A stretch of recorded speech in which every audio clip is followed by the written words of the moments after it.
is up, everybody? Welcome back to the PGA DFS season, as it officially, I guess, by PGA Tour standards, if that's what you want to go by, started there back in September.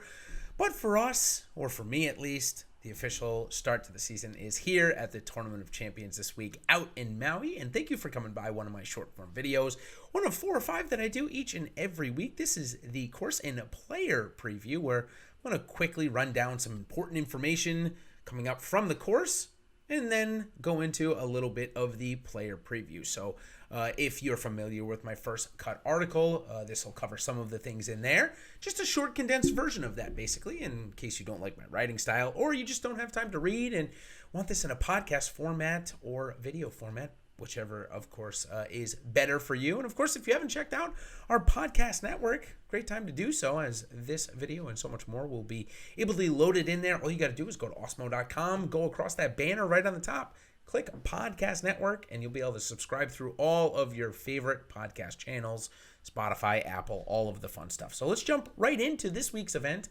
Of course, the Tournament of Champions, as I already mentioned. I got a little swag on, too. Not many events that I have swag to or that I've gone to, so I try to support the event when I do go. It's a par 73 out at the Kapalua Plantation Golf Course. Excuse me, talking about Kapalua always gets me a little excited, so not a surprise that I have to take a little sip of water there. Yardage, 7,600 yards. Hey, it gets 10% of that, or almost, maybe a little less than 10%. From the 18th hole, which is a par 5, measuring just shy of 700 yards. The overall driving accuracy, relatively easy, maybe a little easier than relatively easy. In fact, second easiest on the PGA Tour in terms of hitting the fairway. 75% of the time, the golfers did so last year. They hit the massive greens 76% of the time. Just mentioned those massive greens, 8,700 square feet. If you got a good putter that is a good lag putter here, I don't know if we have that. Maybe 3-putt avoidance would be a good stat to look at. It's an interesting one, maybe a little obscure. Might do well here on these greens that are 8,700 square feet, as I already mentioned. They are putting on Bermuda here this week. Tiff Eagle is the exact one that they have on the greens if you're a grass-type person. Hardest holes, 1, 2, and 3, my goodness. They combined didn't even make up 6% of the DraftKings scoring last year. That is insane. 11 and 17, also difficult holes. 11 is a par 3 that on the backside that can definitely play difficult with the wind. It overlooks into the ocean. You can certainly see the humpback whales that make their winter out here in the Pacific off the coast of Maui. Definitely a sight to see. Was lucky enough to see it myself when I went out there a couple of years ago. The top, in terms of easiest holes, we got a couple of them. Certainly the 5th hole, that's going to be the easiest all week, a short par 5. The 9th hole, 15th hole, 18th hole, and the drivable par 4, 14th hole, also going to play relatively easy. The top DFS score last year, if you're trying to project out your own points, 120 was scored by Justin Thomas. The low, if you're interested in something like that, somewhere around 50 points. Some other information on the course that I think you might find useful in terms of trying to build out a profile of winners that we can expect. Since they don't miss the green that much, only 25% of the time, you're going to get up and down just about 60%, which may be a little bit worse than average. So I wouldn't necessarily look too much at around the green this week. I don't think it matters too much. But on the green, I think that's where the best putters here will be able to shine. I already talked about how big the greens are, so they are relatively hard to putt on in terms of the overall average in the tournament based on the rest of the PGA Tour courses. So certainly the better putters should be able to prevail.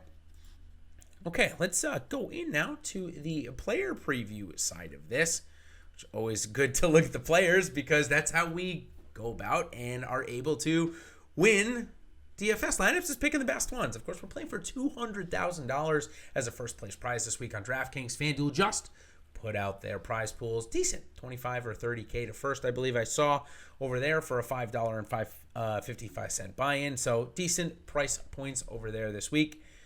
It's 42 players in the field, one of the smallest fields of the year, but one of the largest fields here at the Tournament of Champions.